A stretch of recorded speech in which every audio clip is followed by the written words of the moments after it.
Today we will be demonstrating how to fit a water-saving aerator. Toolkit needed: small adjustable wrench, water pump plier. Step 1.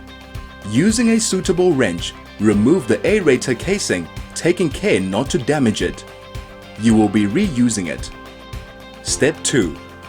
Extract the old aerator from the housing and insert the new one. Step 3. Make sure that no sealing material remains in the outlet.